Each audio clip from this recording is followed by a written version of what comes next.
Sarah avait 14 ans. Mais sa vie semblait plus compliquée que celle de ses camarades. Elle était une fille douce et timide, élève brillante à l'école, mais un secret lourd pesait sur ses épaules. Elle était enceinte. Tout avait commencé quelques mois plus tôt, un moment où la curiosité l'avait poussée à explorer des choses qu'elle ne comprenait pas totalement. La relation avec le jeune garçon de son quartier, qui semblait plein de promesses et de rêves, avait évolué. Mais Sarah n'avait pas anticipé les conséquences. Lorsque les premières nausées et les changements dans son corps sont devenus évidents, la réalité l'a frappée durement. Elle était enceinte. Elle avait essayé d'en parler à sa mère, mais la réponse de cette dernière ne fut rien d'autre que de l'incompréhension et de la colère. « Tu as gâché ta vie! Tu n'es qu'une enfant! » hurla sa mère, tandis que son père, furieux, la traitait de honte pour la famille. Le couple, choqué par la situation, ne pouvait pas comprendre comment une fille comme Sarah pouvait faire une telle erreur. Ils avaient fait de leur mieux pour la protéger, mais ce qu'elle avait fait était impardonnable à leurs yeux. Un soir, après plusieurs disputes violentes, ses parents ont pris une décision dévastatrice. Elle devait partir. « Tu n'es plus la bienvenue ici », avait dit son père, sans aucune émotion. Il l'avait mise à la porte, la forçant à quitter leur maison sous la pluie battante, son ventre arrondi, déjà témoin de son avenir incertain. Se retrouvant seule dans les rues, Sarah ne savait pas où aller. Elle avait pleuré pendant des heures, ses pensées embrouillées, sa douleur insupportable. Elle n'avait nulle part où se réfugier. Les passants la regardaient avec curiosité ou indifférence, mais personne ne s'arrêtait. Elle erra pendant des jours, dormant parfois sous des ponts ou dans des parcs, essayant de trouver un peu de réconfort dans un monde qui semblait lui avoir tourné le dos. Cependant, au fond d'elle, il y avait une petite flamme d'espoir. Un jour, après avoir été accostée par une assistante sociale, Sarah trouva un foyer d'accueil pour jeunes filles enceintes. Ce lieu, bien que modeste, offrait un soutien essentiel. Des travailleurs sociaux, des psychologues et des bénévoles l'aidaient à surmonter son chagrin et à se préparer à devenir mère. Ils lui enseignaient à s'occuper d'elle-même et de son bébé, à retrouver l'estime d'elle-même et à comprendre que son avenir n'était pas totalement effondré.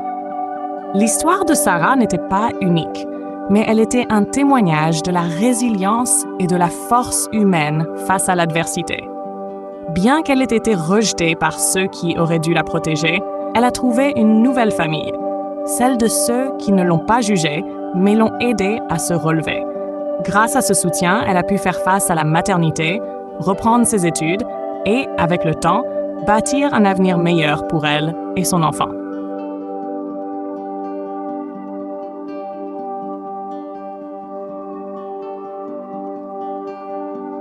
Une nouvelle chance. Après quelques mois au foyer d'accueil, Sarah commença à sentir qu'elle retrouvait lentement un équilibre. La douleur de l'abandon, bien que toujours présente, s'atténuait grâce à l'amour et à la compréhension qu'elle recevait des travailleurs sociaux et des autres jeunes filles qui partageaient sa situation. Elles se soutenaient mutuellement, partageant des histoires de souffrance, mais aussi de courage. Sarah n'était plus seule. Elle était entourée de personnes qui comprenaient sa douleur et l'aidaient à avancer. Sa grossesse, bien qu'un défi, devenait un moteur pour Sarah. Elle se rendait à des cours de préparation à l'accouchement, où elle apprenait non seulement à s'occuper d'un bébé, mais aussi à prendre soin d'elle-même. Elle suivait aussi des cours de rattrapage scolaire, soutenus par des bénévoles qui croyaient en elle. Petit à petit, elle commença à retrouver son amour pour l'apprentissage et ses rêves de devenir infirmière, un métier qu'elle avait toujours voulu exercer. Le jour de l'accouchement arriva.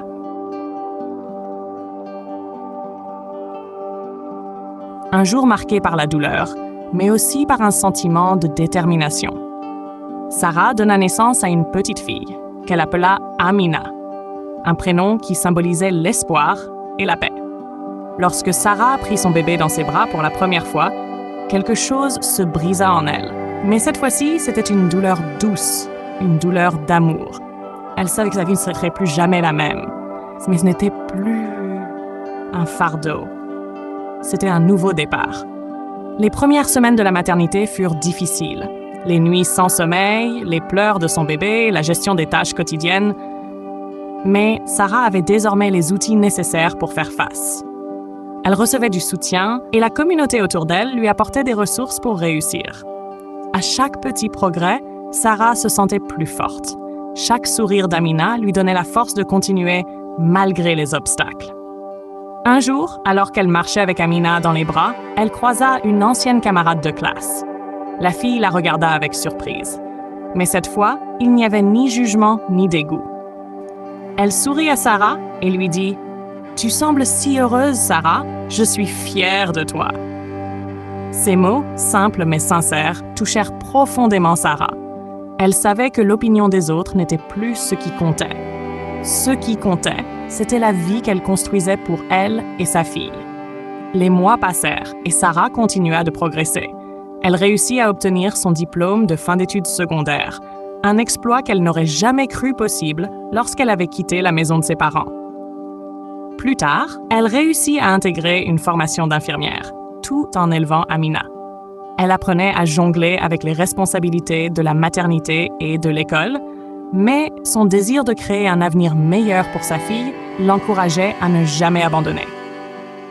Elle finit par trouver un petit travail en tant qu'assistante dans une clinique, ce qui l'aida à financer ses études et à subvenir aux besoins de sa fille.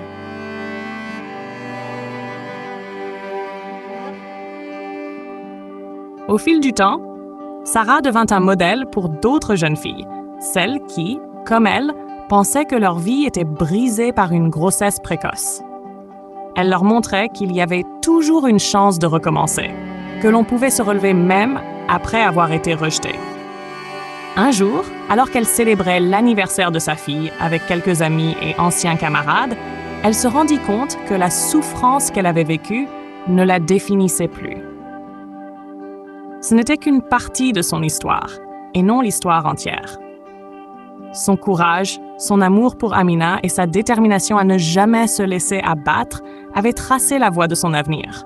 Elle avait trouvé sa force intérieure, et grâce à cela, elle pouvait offrir à sa fille une vie qu'elle n'avait jamais imaginée possible. Sarah, aujourd'hui adulte et diplômée, se tenait debout, fière de son parcours. La petite fille rejetée dans la rue était devenue une femme forte, prête à affronter tout ce que la vie lui réserverait. Parce qu'au fond, elle savait que la vie, même dans ses moments les plus sombres, pouvait offrir de nouvelles chances. Et Sarah avait appris à saisir chaque opportunité qui s'offrait à elle.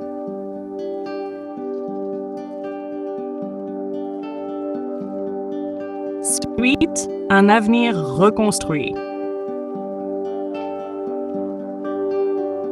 Les années passèrent et Sarah devint une figure respectée dans sa communauté. Elle termina sa formation en soins infirmiers avec succès et commença à travailler à temps plein dans un hôpital local. L'expérience de la maternité l'avait rendue particulièrement attentive aux besoins des jeunes mères et des femmes enceintes. Elle était déterminée à aider celles qui traversaient des épreuves similaires à la sienne, leur offrant des conseils, du soutien et, par-dessus tout, de l'espoir. Amina, sa fille, grandissait avec une énergie débordante et une curiosité insatiable. Sarah, bien qu'occupée par son travail et ses études, veillait à lui donner tout l'amour et la stabilité dont elle avait besoin. Elles avaient formé un lien indéfectible, une relation fondée sur l'amour, la résilience et la confiance. Amina savait que sa mère avait traversé des épreuves difficiles, mais elle voyait aussi la force et la sagesse qui en étaient sorties. Un jour, alors que Sarah était dans son bureau à l'hôpital, elle reçut un appel inattendu. C'était sa mère. Depuis le jour où Sarah avait quitté leur maison, il n'y avait eu aucun contact entre elles. Elle avait été rejetée, oubliée, et maintenant sa mère, après plusieurs années de silence, cherchait à renouer. « Sarah, je suis désolée pour ce qui s'est passé. Je t'ai jugée trop vite. J'étais en colère et j'ai laissé ma honte prendre le dessus. Je regrette de t'avoir abandonnée. Est-ce que tu peux me pardonner? » Sarah resta un moment silencieuse, le téléphone serré dans sa main. Elle sentit une vague d'émotions l'envahir. La colère, la douleur, mais aussi une sorte de soulagement. Elle savait que sa mère avait souffert aussi, à sa manière. Après un long moment, elle répondit calmement Je suis prête à parler, mais il faut que ce soit à notre rythme, à ma façon. » Les retrouvailles ne furent pas immédiates. Sarah avait mis en place des barrières émotionnelles pour se protéger et reconstruire sa vie.